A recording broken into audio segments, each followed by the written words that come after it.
¿Qué tal? Muy buenas noches, yo soy Genaro Lozano y esto es Punto y Contrapunto. El Tribunal Electoral del Poder Judicial de la Federación le da la razón a Morena y permitirá la recolección de firmas para solicitar la revocación de mandato de manera presencial como digital. ¿Es una buena noticia o no? Además, el PRI pues, está enojado con el gobernador Quirino Díaz Coppel para ser embajador del gobierno de la 4T. No le quita la licencia, o no le permite más bien dejar la militancia del PRI, y veremos en qué termina este tema. Y además, la Guardia Nacional disparó en el estado de Chiapas contra migrantes, matando a uno, hiriendo a 4 más. La Comisión Nacional de Derechos Humanos ya está realizando una investigación. ¿Cómo está la política migratoria en tiempos de la 4T? Retomamos este tema esta noche. Quédate con nosotros que ya empieza Punto y Contrapunto.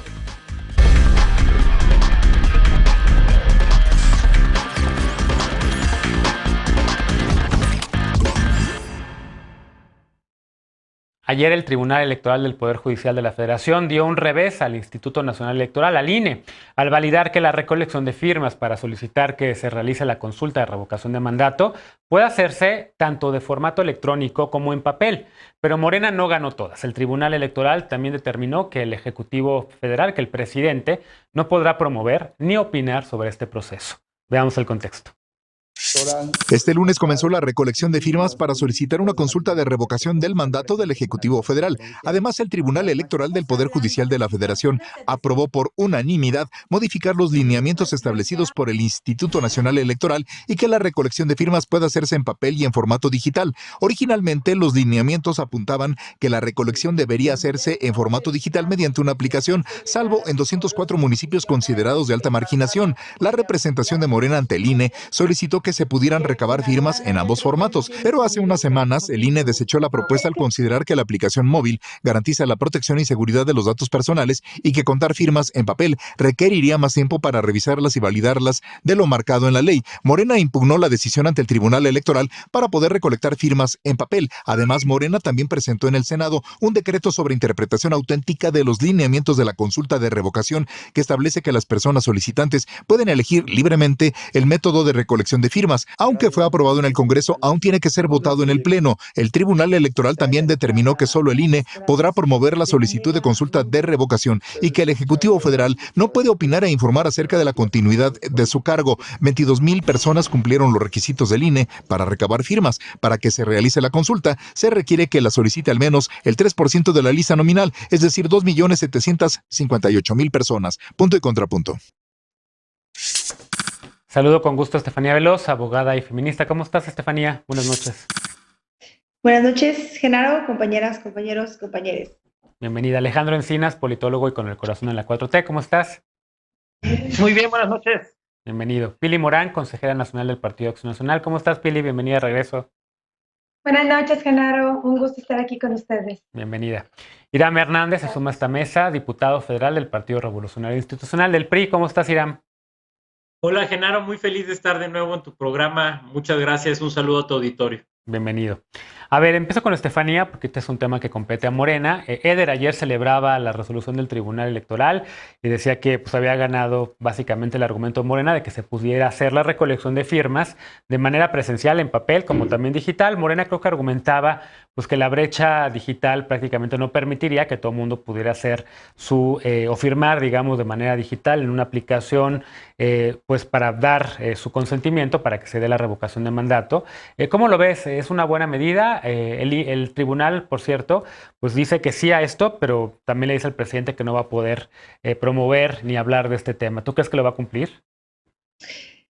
Bueno, yo creo que sí, porque además está en la Constitución. Primero empezaría con el tema de la revocación de mandato. La revocación de mandato tiene una ley y esa ley establece que la recolección de firmas, en el artículo 11, tendrá que estar a disposición de la ciudadanía en los formatos que el INE ponga sobre la mesa y ahí mismo establece, puede ser digital, puede ser impreso. No contaban con que el INE iba a decir, bueno, aquí sí puedo digital, aquí no puede ser impreso, violentando los derechos de la ciudadanía a elegir en qué formato, porque además si queda a criterio de la ciudadanía cómo se van a dar los formatos, pues lo haces en una servilleta y ya está. Y la misma ley dice, si no están los formatos que el INE contempla, entonces no debe existir y no se puede aceptar ningún otro formato. Por eso fueron distintos magistrados, incluyendo Yanino Talora, la que dijo, sería violentarle los derechos a la ciudadanía si les impedimos que puedan acceder a decidir cuál es el formato que mejor les queda o el formato que quieren utilizar. Por eso creo que es claro esta discusión que se haya dado ahorita y que se haya dado a tiempo, porque uno de los argumentos del INE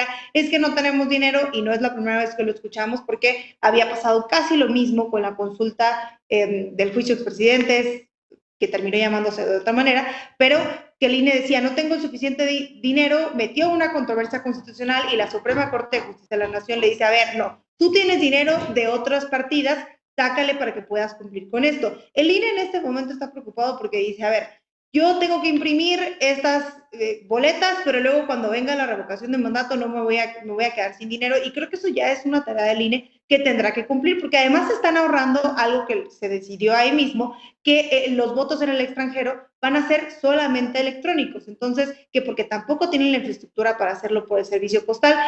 Ni una ni la otra. Me parece clave que hayan puesto esta restricción al INE de, a ver, aquí está la ley y tú tienes que cumplir y tienes que, la ciudadanía no se tiene que ajustar al INE, el INE se tiene que ajustar a la ciudadanía. Y ese tiene que ser el argumento principal. Y espero que aquí se acabe esta idea de que el INE pone y dispone y tiene que ser al contrario. Ahora, lo que mencionabas del presidente, creo que el artículo 134 de la Constitución es muy claro en el que no pueden entrometerse en estos temas. Sin embargo, lo que nos tendría que convocar al análisis es qué es estar entrometiéndose o no, porque ya vimos el actuar previo de algunos personajes del INE, no quiero decir que todo el Consejo en general, que estaban diciendo, es que eso sí es entrometerse, es que eso sí es opinar, es que la mañanera no se puede. Pienso que tendría que haber unos límites muy claros, pero que lo demás no esté sujeto a interpretación, porque ahí es donde van a venir todos los conflictos y ahí es donde se busca coartar la libertad del presidente, que sobre todas las cosas es ciudadano y tiene derechos políticos. Por eso creo que el INE no puede determinar cuándo sí, cuándo no está entrometiéndose en ese sentido o opinando. Creo que el presidente es muy inteligente y se ha sabido manejar durante todos los procesos electorales para no interferir en ellos. Bien. Iram, ¿cómo ves esta resolución del tribunal, lo que menciona Estefanía? Yo sí insisto, o sea, si el tribunal ya está diciendo el presidente, pues no va a poder hablar sobre estos temas, yo no estoy tan seguro que el presidente lo vaya realmente a cumplir. Ya lo vimos también con el tema de las mañaneras, el presidente pues insistió con las mañaneras y lo defendió hasta el final como un tema de libertad de expresión. ¿Crees que se va a quedar ahora también con las ganas de promover la revocación de mandato a partir de la primavera? Sí, Genaro, mira, pues justo es parte de las preocupaciones que tenemos nosotros dentro de la oposición. El presidente siempre ha aprovechado estos circos que hace día con día en las mañanas para promover su imagen, para hablar de todo lo que no puede hablar. Ha sido ya incluso regañado por las autoridades, por así decirlo. El tribunal se ha manifestado al respecto, el INE se ha manifestado al respecto. Incluso hay ya fallos que dicen que los comentarios que hizo el presidente en sus mañaneras tuvieron que ver en algunas de las elecciones que vivimos en este pasado proceso electoral. Por lo tanto, sin duda, creemos que este es un ejercicio que pareciera que lo están convocando desde Morena para medir la popularidad del presidente. Lo que está consagrado en la Constitución es un ejercicio de revocación de mandato, no un ejercicio de ratificación. Y vemos que Morena está tratando de hacer todo lo posible para ellos sí poder hacer campaña, pero por otro lado dejar marginados a los demás actores políticos para que no puedan manifestarse en ningún sentido. No estaba mal como lo tenía el INE originalmente, porque además era ecológico que lo hiciéramos con esta aplicación. Y ahorita en estos momentos, mientras nosotros estamos discutiendo estos temas en Foro TV contigo, Genaro, se lleva a cabo la COP en Glasgow sobre cambio climático, que es una cumbre anual mundial fundamental, que es un tema importante para la vida de nuestro planeta. Y bueno, pues Morena lo que está apostándole con su impugnación, que ya lo logró ahora con el fallo del tribunal, es que se impriman muchísimas hojas que quién sabe en dónde van a quedar. Y en ese sentido creo que este fallo del tribunal no es para nada ambientalista, no es ecologista. El proyecto original del INE sí lo era y creo que debemos de tomar en cuenta también estos aspectos. Digo, no, se entiende que quieran politizar todo, digo, no debería de ser así, pero deberían de también cuidar otros aspectos como el medio ambiente. Pero creemos que es un ejercicio de ratificación más que de revocación, Genaro, y debería de ser un ejercicio de revocación como viene en la Constitución. Bien. ¿Coincides con esta lectura, sobre todo la lectura medioambiental, Alejandro, que la decisión del tribunal era para no imprimir hojas y demás? ¿O hay algo más? Porque creo que Morena defendía la idea de que no en todos los municipios había acceso a aplicaciones y demás, y por lo tanto querían que pudiese ser también por papel. No, la democracia, la certidumbre electoral bien vale la impresión de boletas. Y si queremos combatir realmente el impacto que tiene en las elecciones, el impacto medioambiental de las elecciones, pues habría que acabar con toda la parafernalia y propaganda, publicidad que se imprime por millones y de la cual, pues, lamentablemente es una muy mala práctica propagada en todos los partidos. Yo celebro el fallo del tribunal en el sentido de que no es una lectura restrictiva del ejercicio de derechos. Quizás por facilitar la carga administrativa y de trabajo se estaba limitando. El INE interpretó desde una versión que limitaba este ejercicio de derechos y el tribunal efectivamente corrige la plana y lo hace desde una perspectiva garantista, que me parece que es como debe interpretarse el derecho, y es de abrir al máximo las posibilidades. Yo creo que Estefanía lo definió muy bien. El INE tiene que ajustarse a los derechos de la ciudadanía y no los derechos de la ciudadanía a las posibilidades que el INE enuncia tener, pero que me parece que pues tendrá que hacer los ajustes necesarios. Y efectivamente esto de que se pueda hacer no solamente vía digital, sino escrito, pues sí, eleva, ¿no?, la carga administrativa y de trabajo, y es un trabajo mucho más manual y artesanal de ir uno por uno capturando, cotejando y digamos subiendo al sistema las firmas. Sin embargo, me parece que aquí lo que debe prevalecer es el máximo ejercicio de los derechos ciudadanos.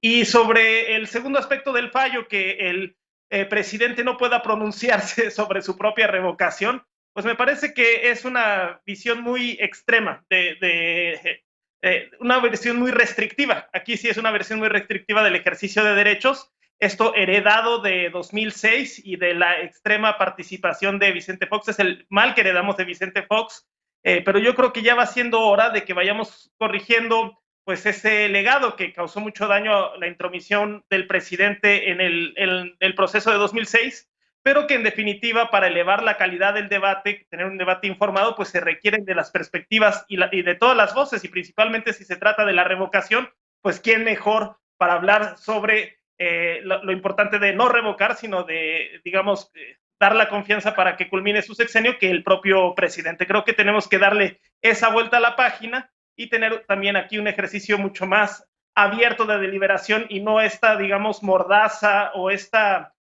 restricciones tan artificiales que se dan en el debate público a raíz de las reformas electorales producto de 2006. Pili, ¿qué le contestas a Alejandro? Contrapunto, a ver, de muchos temas, ¿no? Del tema de qué tipo de ejercicio es, ya lo decía Hiram, pues es ratificación o revocación de mandato, el tema también de la decisión del tribunal, el tema de que si el presidente puede o no hablar, es una ley mordaza, es libertad de expresión, ¿cómo lo ves? Yo sí tengo contrapunto, Genaro. Mira, como ya lo he dicho anteriormente, me parece que el tema de la revocación de mandato es más una estrategia electoral de Morena que el ejercicio de un derecho ciudadano enmarcado en la democracia participativa. Ya en el 2018, el tribunal había resuelto que la recolección de firmas para los aspirantes a las candidaturas independientes se hiciera mediante una aplicación, lo que permitió detectar las burdas falsificaciones cometidas por el Bronco y por Ríos Peter, y hoy, sin embargo, el tribunal avaló permitir el uso de firmas en papel para la consulta de revocación de mandato. Lo que, en mi opinión, anticipa un manejo desasiado de este proceso por parte de Morena, y existen razones fundadas y suficientes para pensarlo así. Resulta difícil entenderlo de otra manera. No hay honestidad ni moral en el manejo de este derecho ciudadano por parte de Morena, que lo devalúa desde su dirigencia. Mario Delgado es el primero en sembrar la confusión. Publica un Twitter en el que se refiere al asunto como ratificación de mandato, no revocación, como lo dice la ley. ¿Qué pretenden generando esa confusión? Pero lo que es aún más perverso es que sea el partido gobernante el que pida que se revoque el mandato al presidente emanado de su partido. La ley de revocación de mandato es muy clara. En el artículo 5 dice, el proceso de revocación de mandato es el instrumento de participación solicitado por la ciudadanía para determinar la conclusión anticipada en el desempeño del cargo de la persona titular de la presidencia de la República, a partir de la pérdida de la confianza. Es decir, lo que debemos entender los ciudadanos es que Morena le ha perdido la confianza a su presidente y ahora quiere que lo destituyan del cargo. Me parece que no sería más fácil que Morena le pida al presidente que renuncie a la presidencia y se convoque a nuevas elecciones. Y así nos evitamos todo este desgaste para el país. Pero no, este asunto es una más de las estrategias para mantenernos a los mexicanos en una confrontación permanente que le dé al presidente y a su partido el pretexto para montar una lucha entre buenos y malos y mantener cautiva a su base electoral. Y ese es todo el juego. El presidente se ha olvidado de ganar la lucha contra la inseguridad, se ha olvidado de ganar la lucha contra la pobreza, se ha olvidado de ganar la lucha contra la corrupción, se ha olvidado de ganar la lucha contra la pandemia. Al presidente lo único que le interesa es ganar la lucha electoral a sus adversarios. Y ese es todo el juego. A ver, Veloz, te estoy viendo con ganas de contestar la pila y contrapunto. Perdón, es que no sabía que estábamos en una comparecencia. Mira, la verdad es que creo que hay que tomarnos esto con seriedad y es la revocación de mandato y el derecho de la ciudadanía a votar en una revocación de mandato es clave para entender este proceso democrático que estamos viviendo. Esto no es nuevo. Que la oposición se niegue a participar en la revocación de mandato cuando hace un par de meses decían, le vamos a ganar al presidente en la revocación de mandato, lo vamos a correr, pero ahora como no les salen las cuentas, no les gusta, es problema suyo, es una postura antidemocrática. Pero les quiero recordar que la revocación de mandato tiene una ley que votaron los mismos diputados y diputadas que son las representantes y los representantes del pueblo. Entonces, por lo tanto, el pueblo avala la revocación de mandato, más allá de lo que puedan decir, más allá de las opiniones que tengan. Entonces, me parece que si la oposición quiere pasar a la historia como un momento democrático clave, pues tendría que apoyar la revocación de mandato y comportarse de esa manera. Hoy no estamos discutiendo si les gusta o no, ya estamos muy lejos de esa discusión. Lo que estamos discutiendo son los lineamientos y el actuar que tendrá que tener el Instituto Electoral. Bien. Iram, estamos en esa discusión entonces. ¿Qué va a decir, por cierto, el PRI? Porque, en efecto, en algún momento cuando se estaba empezando a discutir el tema de la revocación de mandato, Pile ya lo decía, es Morena el que la está promoviendo, los partidos de oposición no la querían, no se quiso ni siquiera hacer en la misma fecha que las elecciones de medio término o las elecciones intermedias y la mandaron a otra fecha. ¿Cuál va a ser la postura de tu partido respecto a este tema? Porque ahora también hay quien está viendo que la popularidad del presidente sigue manteniéndose estable, pero hay también quien piensa que para que el año que entra podría caer y entonces la oposición podría entonces llamar sí a la revocación de mandato. ¿Cómo lo ves? Incluso están pidiendo revocación de mandato ya para algunas figuras aquí en la Ciudad de México, algunas alcaldías, ¿eh? Mira, Genaro, decía ahorita Estefanía que estamos en contra. No estamos en contra. La oposición no está en contra. Este es un gran instrumento de democracia participativa. Estamos a favor del instrumento que empodere a la ciudadanía, estamos a favor de los instrumentos que permitan que la gente se exprese. De lo que no estamos a favor es de la tergiversación que se está haciendo de este instrumento que debería de usarse al servicio de la gente cuando la gente quiera solicitarlo. ¿Por qué obligar al país a sumergirse a un ejercicio de revocación de mandato si el país no sabe si lo quiere o no lo quiere? Lo que vemos más bien es que hay un deseo y una pretensión muy clara, muy marcada y muy firme desde Morena y desde Palacio Nacional, desde el propio presidente de la República, que quieren hacer este ejercicio con una especie de intención y de objetivo de poder ratificar su popularidad antes de los comicios del 2024. Entonces vemos un uso pernicioso, un uso negativo de una figura que debería de usarse cuando la ciudadanía lo quiere. ¿Por qué obligar a la gente a hacerlo ya? Por un lado. Y por el otro lado, pues me resulta muy preocupante también las expresiones de Alejandro Encinas en el sentido de que deberíamos de acabar con esto de que el presidente no se pueda pronunciar. Por supuesto que el presidente no debería de pronunciarse, es el presidente de la República, está usando recursos públicos todos los días. No puede utilizar los recursos públicos para hacer campaña a favor de su partido, no puede utilizar los recursos públicos para promover su imagen y para querer sesgar la opinión de la gente para que la gente vote en un sentido o en otro en la revocación de mandato. Todas las autoridades públicas, desde el presidente hasta los presidentes municipales, gobernadores, todas, diputados federales, senadores, deberían de guardar una veda importante y que la ciudadanía se exprese en el sentido que quiera sin la influencia de nadie. De hecho, en ese sentido se está planeando la revocación de mandato sin la influencia de los partidos políticos. Yo en lo personal creo que los partidos deberían de involucrarse activamente,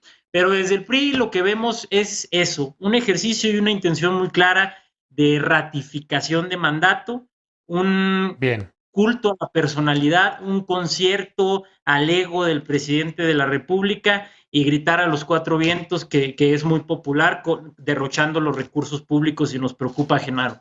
A ver, por alusiones, Alejandro, contrapunto. No, que quizás a Iram se le reduciría un poco la preocupación si hiciera un análisis comparado de los sistemas políticos alrededor del mundo, en donde en las democracias, pues básicamente el Ejecutivo no solamente puede expresarse, sino hace campaña a favor de sus candidatos, cuando no es él mismo el propio candidato en sistemas que permiten la reelección. Y claro que hay que ser muy escrupuloso en el uso de los recursos públicos, pero de ninguna manera limitar el debate público. Al contrario, yo creo que todas las perspectivas nutren y pues eso fortalece la democracia. Y lo otro no es Morena. Para que esta consulta se haga se requiere la recolección de 2.700.000 firmas. Nada más déjame que interrumpo un tantito, Alejandro, solo para preguntarte, porque la verdad es que venimos de una tradición en donde el PRI partido, el PRI Estado, el PRI hegemónico, pues sí queríamos limitar que el presidente del PRI, el último que fue Zedillo, pues hiciera campaña, ¿no? Hoy estamos a 21 años de eso. ¿Tú dirías que ya estamos en otro momento y que entonces el presidente sí debería? Exacto. O sea, Peña Nieto podría haber hecho campaña por su partido en el 2016, que fueron las intermedias. Ojalá la hubiera hecho, eso le hubiera dado más votos a Morena. Ojalá y la hubiera hecho. Ok. Bueno, y ahora sí el siguiente punto, entonces. Y el siguiente punto, no es Morena, son 2.700.000 ciudadanos que tienen que expresarse a través de su firma para que se lleve este ejercicio de revocación de mandato. Una cosa es que al PRI y el PAN no la quieran, que me parece a mí absolutamente impresionante. Yo con los ojos cerrados hubiera firmado la consulta de revocación de mandato de Enrique Peña Nieto y de Felipe Calderón, y además se las hubiéramos ganado, o no hubieran acabado su sexenio. Pero esta oposición, pues la verdad es que es muy impresionante, pero bueno, es un cálculo de sus propias fuerzas, que sabe que no puede ganarle al presidente en este ejercicio de revocación y que no cuenta con el respaldo de la ciudadanía. Bien. ¿Alguien quiere hacer el contrapunto final, Pili o Iram? Bueno. Pero yo estoy en contacto. A ver, Pili. A ver. No, bueno, yo coincido con lo que dijo Iram hace rato, nada más para cerrar, y de que el presidente no va a participar en la promoción de la revocación de mandato me parece excelente, pero yo honestamente dudo que lo cumpla, porque siempre al presidente no le importa lo que le dicen que tiene que hacer, y me parece bien que se haya planteado que no puede participar. Bien, bueno, rapidísimo, Iram, 10 segundos. No, yo veo mucha soberbia en los compañeros de Morena, como si el país fuera muy bien, como si estuvieran dando buenos resultados. En una de esas vienen perdiendo la consulta de revocación de mandato. Bueno, pues apóyala. Yo también diría, fírmale. La oposición. Fírmale. No te interrumpo cuando tú hablas, te pido que no me interrumpas tú tampoco, pero en una de esas sería bueno que se den una vuelta por las calles del país para que vean lo que la gente piensa del desastroso manejo económico, sanitario y en todos sentidos de su gobierno. Bueno, con esto acabamos el primer debate porque se nos fue el tiempo. Déjame hacer una pausa y regresamos para el segundo tema. El PRI no concedió licencia al exgobernador de Sinaloa, Quirino Ordaz Coppel, para ser embajador. Dicen que quieren preservar la alianza que tienen con el Partido Acción Nacional y con el PRD. Veremos qué opina la mesa cuando regresemos a Punto y Contrapunto. No te vayas.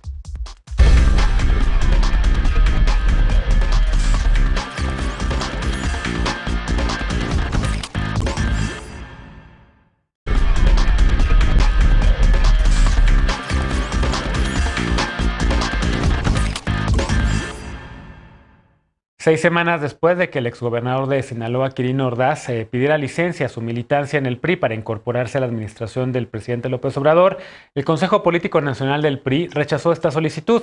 El Partido Revolucionario Institucional dijo que no permitirá que se fracture su alianza con el Partido Acción Nacional y con el Partido de la Revolución Democrática, el PRD.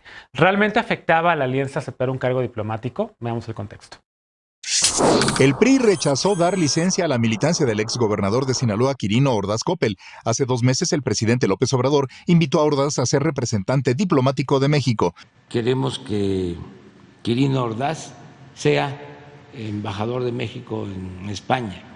El mandatario federal aclaró en aquel momento que no esperaba que Ordaz renunciara a su militancia, ya que la representación de México en el extranjero no tiene que ver con partidos políticos. Pero aún así, el priista pidió licencia el pasado 13 de septiembre. Ordaz inició su carrera política como diputado federal del Partido Verde en 2015 y en 2016 fue postulado a la gubernatura de Sinaloa por el PRI. El Consejo Político Nacional del PRI apuntó que no permitirá que se fracture la alianza Va por México que sostiene con el PAN y el PRD. En los comicios de junio pasado, Morena ganó por primera vez la gubernatura de Sinaloa, donde este domingo Rubén Rocha Moya asumió como gobernador para el periodo 2021-2027. Durante el proceso electoral en esa entidad, el PRI impugnó la elección ante el Consejo General del Instituto Electoral del Estado de Sinaloa y denunció amenazas, secuestros, robo a casillas y ataques a las casas de campaña de algunos de sus candidatos. Ordaz no es el único gobernador de oposición que ha sido invitado a incorporarse a la administración federal. El presidente López Obrador también invitó al exgobernador de Nayarit, el panista Antonio Echeverría, y al exgobernador de Guerrero, el priista Héctor Astudillo. Hasta el momento, Quirino Ordaz no se ha pronunciado al respecto. Punto y contrapunto.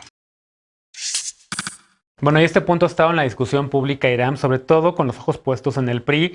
Mucha gente no entiende, ¿no?, que el PRI no le quiera dar licencia pues, a uno de sus cuadros ahora para que se vaya a representar a nuestro país a España. Es una invitación que le hace el presidente López Obrador para irse de diplomático, que realmente no necesitaría renunciar a su militancia. Creo que Quirino Ordaz Coppel lo está haciendo simplemente por pues, una especie, digamos, de buen gesto con su partido. ¿Por qué no le dan la licencia?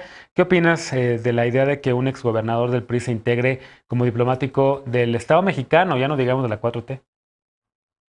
Mira, Genaro, sí, justamente qué interesante que me haya tocado a mí participar en este programa donde estás tocando este punto, porque yo fui uno de los 3 consejeros políticos nacionales el pasado domingo durante la sesión de Consejo Político Nacional donde discutimos este tema al interior del PRI. Posicioné en contra.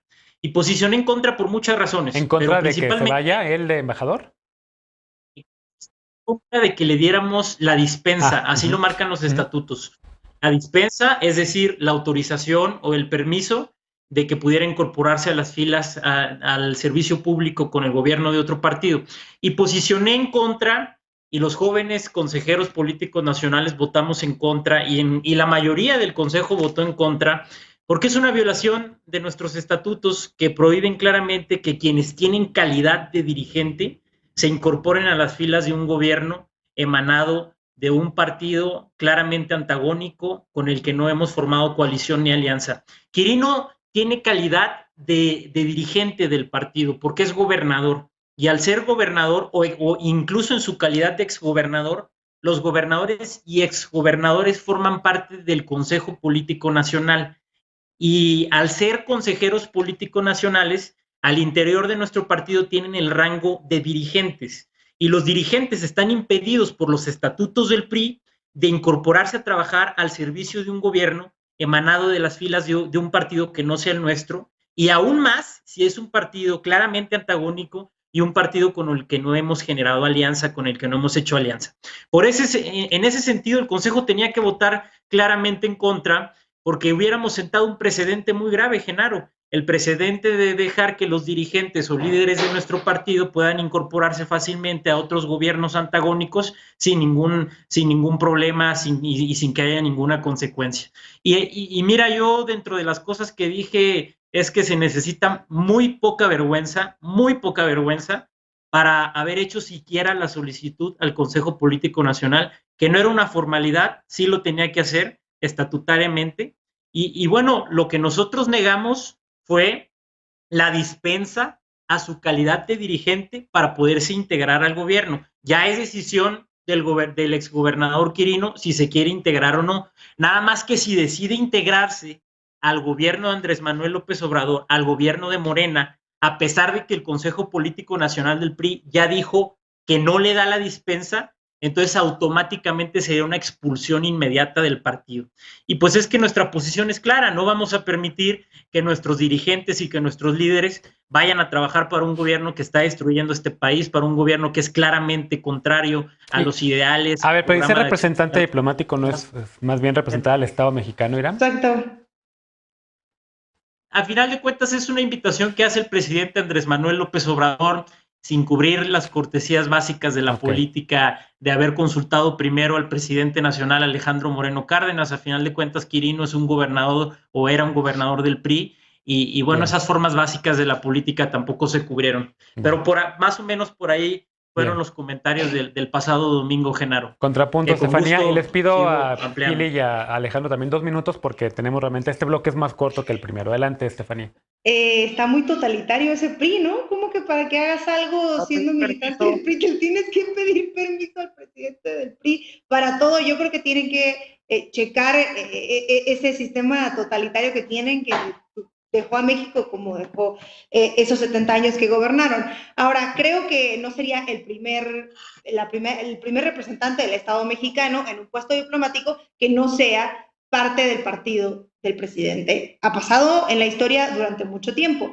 Ahora, hay una cosa que no entiendo. Primero, la oposición exige pluralidad en los puestos de diplomacia. Exige que no sean personas afines solamente al gobierno, que no sean personas del partido del presidente, que no sean personas que tengan un like en una red social hacia Morena o hacia el presidente o hacia la 4T o hacia quien sea. Y entonces cuando el presidente le extiende una invitación a alguien sin pedirle, de verdad que me parece absurdo y ofensivo pensar que todos los militantes del PRI en México le tienen que pedir permiso para hacer absolutamente todo al presidente del PRI, pero bueno, dejando eso de lado, se oponen a eso. Ahora, yo quiero decir algo que seguramente todas las mexicanas y mexicanos y personas que nos están viendo sabrán. ¿A quién le conviene más estar en el PRI? ¿A Quirino dentro del PRI o al PRI teniendo a Quirino? Para mí me parece que quien perdería más dejando ir a Quirino por un berrinche como el que están haciendo de formalidades, lastimando el ego del presidente del PRI, pues le conviene menos al PRI, porque tiene menos gente, ya casi no tiene militantes, no va a tener gobernadores próximamente, porque si nos vamos al cariño que le pueden tener los gobernadores del PRI a la 4T, pues ahí está el gobernador de Oaxaca que se lleva muy bien con el presidente, expúlsalo también y quédense sin absolutamente nadie. A ver, Pili, ¿qué le contestas a Estefanía? ¿Qué pasaría si también, por ejemplo, el presidente invitara a algún cuadro panista como embajadora o embajador? Mira, te voy a plantear mi análisis. Mira, a todos nos queda claro que el presidente no da paso sin guarache y nada es casualidad. Todo tiene un porqué y como ya lo dije en mi intervención anterior, al presidente lo único que le interesa es ganar la lucha electoral. Ese es todo el juego que veremos los próximos tres años. Gobernar ya no es su prioridad, sino ganar las elecciones. Y con esa premisa deben analizarse todas las acciones del presidente de aquí en adelante. Al presidente le interesa de sobremanera romper a toda costa la alianza opositora y uno de sus juegos es dividir a los partidos entre sí, incluso incidir al interior de los partidos para provocar rupturas internas. Esa es la verdadera estrategia del presidente. Y siempre he creído que la reforma eléctrica, en el fondo, tiene como uno de sus objetivos dividir al PRI y a la alianza opositora. Y por supuesto que esta jugada tiene esa misma intención.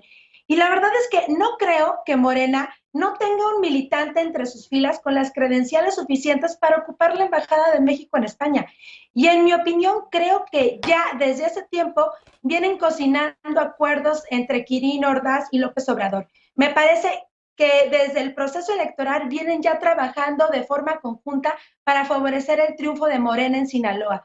En el PRI están claras las pugnas internas y lo que hace el presidente no es otra cosa que darle empujoncitos para acelerar las fracturas, ya sea a través de este tipo de maniobras o bien filtrando la posible existencia de carpetas de investigación de más de uno de los priistas destacados que podrían hacerse efectivas.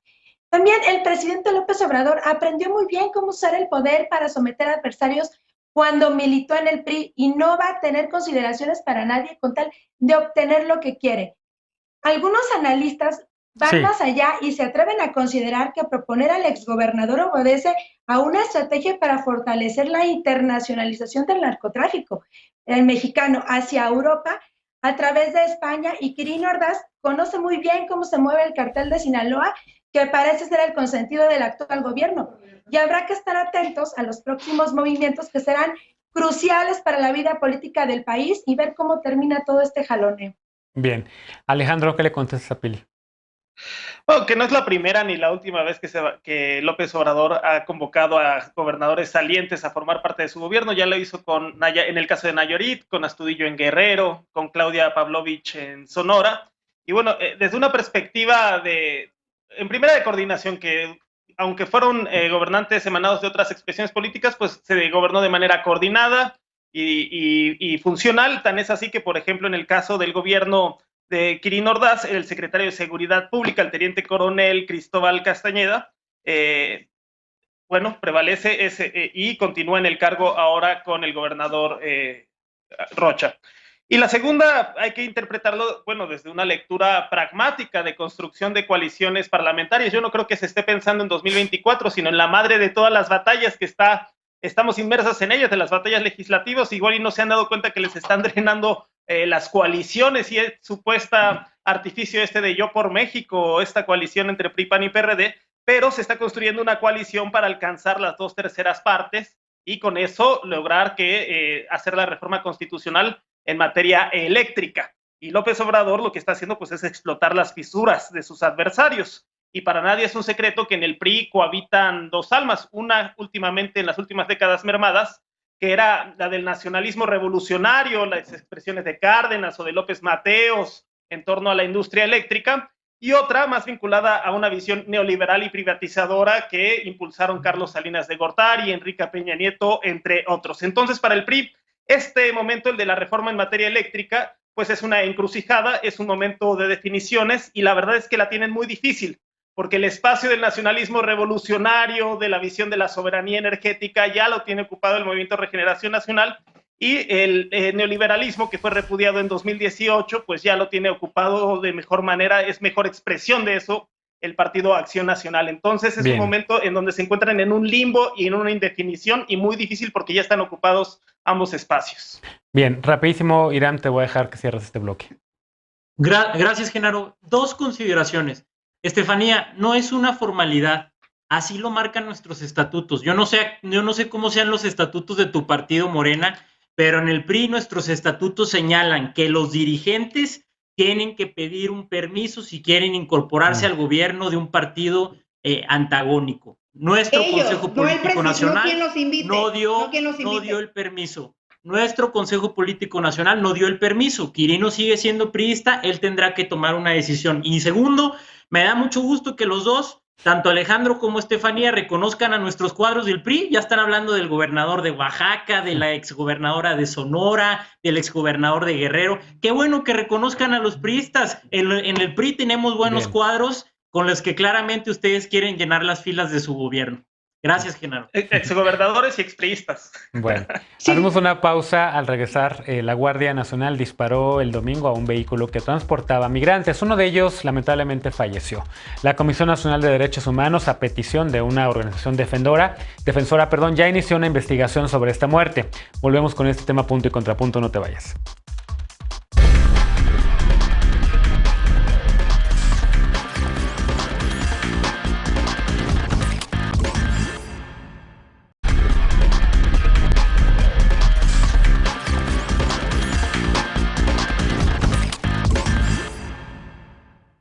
Ayer se dio a conocer que en la madrugada de este domingo elementos de la Guardia Nacional dispararon contra migrantes que viajaban en una camioneta.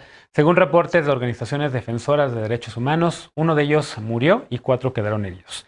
Horas después, la Guardia Nacional informó que sus agentes dispararon luego de que 3 vehículos evadieron el puesto de seguridad ciudadana ubicado en Huixtla, en Chiapas. Según la ficha informativa que distribuyeron la Guardia Nacional, los persiguió y en un camino de terracería se encontraron con una camioneta tipo pick-up a la que le marcaron el alto.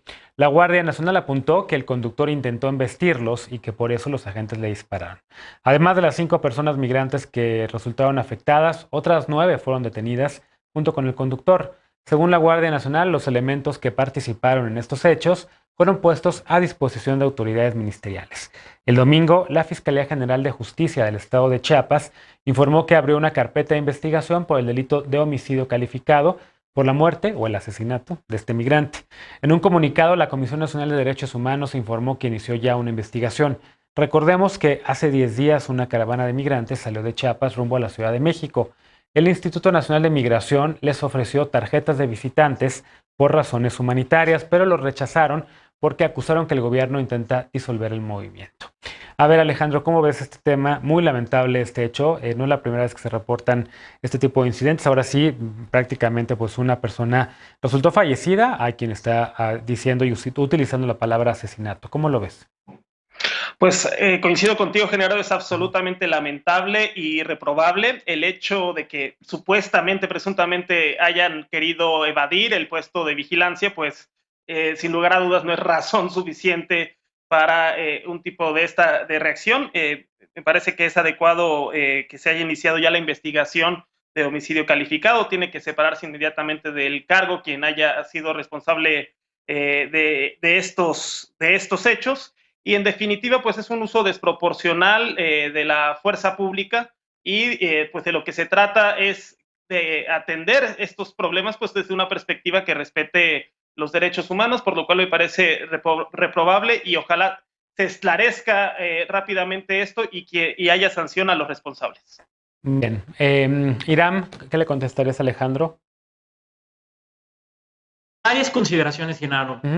Por un lado, a mí me resulta muy preocupante que, siendo un país como lo es México, tan hospitalario y tan humanitario, esta Guardia Nacional esté tratando a nuestros hermanos migrantes latinoamericanos como si fueran carne de cañón, de manera muy salvaje. Y yo creo que a la Guardia Nacional ya deberíamos de renombrarla y ponerle de nombre pues la extensión de la Border Patrol de los Estados Unidos, porque le está haciendo el trabajo a la Border Patrol de los Estados Unidos de Norteamérica. Está cuidando la frontera sur de México desde que Andrés Manuel hizo ese acuerdo con Donald Trump, aparentemente, y en lugar de que la Guardia Nacional esté dedicada a las tareas de seguridad de los ciudadanos mexicanos, está cuidando el patio, está cuidando la frontera sur, y eso nos resulta preocupante porque no son las atribuciones de la Guardia Nacional. Y hacemos un llamado enérgico para que se esclarezcan estos hechos, qué fue lo que pasó, por qué la Guardia Nacional asesinó a una persona y a un hermano migrante latinoamericano, cubano. Ustedes que dicen que son de izquierda, cuando realmente no son de izquierda, porque incluso las causas del feminismo y del ecologismo ya las llamó el propio presidente como parte del neoliberalismo.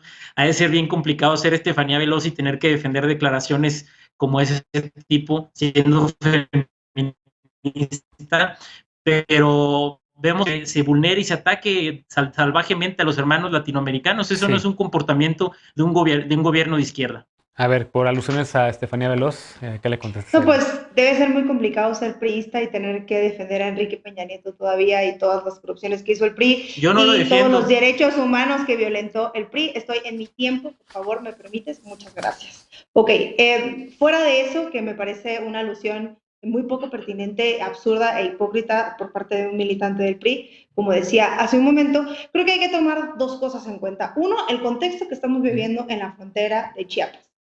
Y eso tiene que ver con cómo se fueron dando los hechos, y creo que una de las declaraciones de periodistas que estaban ahí es que había 3 camionetas que no sabían muy bien si podía ser crimen organizado o no, y que las mismas personas que estaban dentro de la caravana estaban muy llamando la atención de qué es lo que estaba pasando en esas camionetas, de unos movimientos complicados, porque la Guardia Nacional, creo yo, y creo que parte de sus funciones tiene que ser proteger también a los migrantes, porque efectivamente los migrantes están muy vulnerados todo el tiempo y pueden ser parte de violaciones de derechos humanos, pero también pueden ser parte de sustracción por parte del crimen organizado, de tráfico de personas. Entonces la Guardia Nacional tendría que estar ahí para dar certeza y para dar seguridad a los migrantes, y esa es la obligación que tiene. Creo que hacer este tipo de cosas que puedan parecer buenas, pero terminan siendo malas, pues es responsabilidad de la Guardia Nacional. Porque aquí hay dos cosas. Yo sí creo que la Guardia Nacional es mucho mejor que el Instituto Mexicano de Migración, que históricamente ha violentado los derechos de los migrantes, que ha sido parte incluso del crimen organizado durante muchos sexenios y que maltrata a los migrantes dentro de los aeropuertos, dentro de las fronteras. Por eso la Guardia Nacional tendría que estar ahí para proteger los derechos dentro de la capacitación que se les da a las personas de la Guardia Nacional. Creo que se tiene que investigar. Lo que hizo la Comisión de Derechos Humanos es fundamental y que claro que hay muchas organizaciones ahí para verificar estas declaraciones y yo espero que esto se resuelva pronto y que las personas responsables de esto pues sean llevadas hacia la justicia. Finalmente, Pili. Mira, me parece que la crisis migratoria que estamos viviendo en México tiene su origen en las propias declaraciones que el presidente hizo en noviembre del 2018, justamente antes de tomar posesión del cargo, cuando en Tamaulipas anunció que su gobierno sería un gobierno de puertas abiertas y ofreció empleo para los migrantes centroamericanos que quisieran venir a México.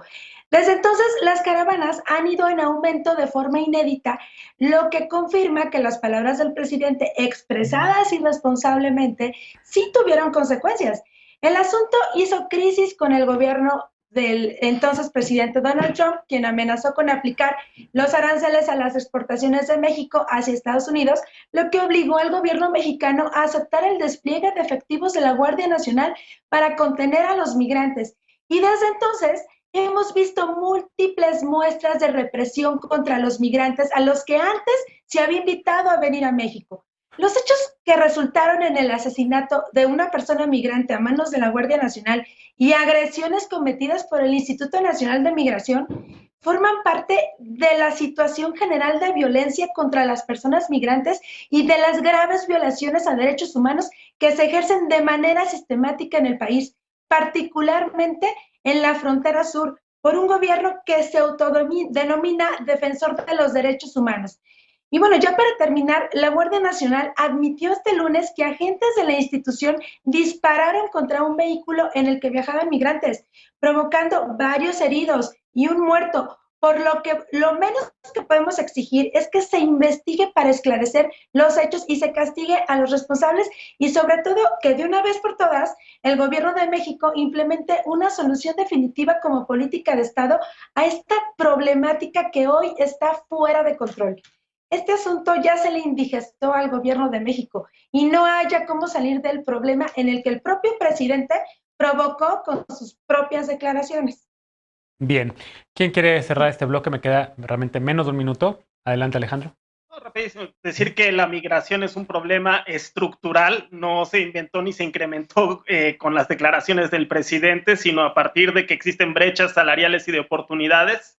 Bueno, ya básicamente eso. Básicamente. Me quedan todavía 30 segundos, Estefanía o Iram. Bueno, Genaro, nada más. Adelante, Iram, y luego Estefanía. Bueno, nada más comentar que nos preocupa que haya este trato de la Guardia Nacional a los migrantes, porque así como nosotros exigimos que en Estados Unidos traten bien a nuestros hermanos mexicanos que tienen que verse en la necesidad de emigrar, pues ahora nosotros tratando mal a los hermanos latinoamericanos hay una incongruencia y un trato poco humanitario que nos preocupa, es un hecho que se tiene que esclarecer. Gracias, Genaro. Bien, y finalmente Estefanía. Sí, yo nada más quiero saber en qué frontera entran 3 vehículos, la policía les pide que se paren y no pase absolutamente nada. Creo que el contexto de seguridad que se vive en la frontera, el contexto al que están expuestos los migrantes y las migrantes, implica este tipo de protocolos de seguridad. Creo que en este caso resultó fallido, sin embargo, no podemos decir que fueron 3 guardias de la Guardia Nacional diciendo, voy a dispararle a este carro porque quise. Creo que también hay que contar la historia completa porque vale la pena para la investigación, no para sacarle provecho político a estos casos. Bueno, veremos qué concluye la Comisión Nacional de Derechos Humanos, Estefanía, pero yo ahí sí recuerdo, creo que fue el 2010, cuando elementos del ejército, en tiempos del Calderonato, dispararon contra un coche en el que iba una mamá con sus hijos, los niños Brian y Martin, en el estado de Tamaulipas, y los niños fueron asesinados literal por las armas del ejército mexicano. Hacemos una pausa y regresamos con la paparrucha esta noche.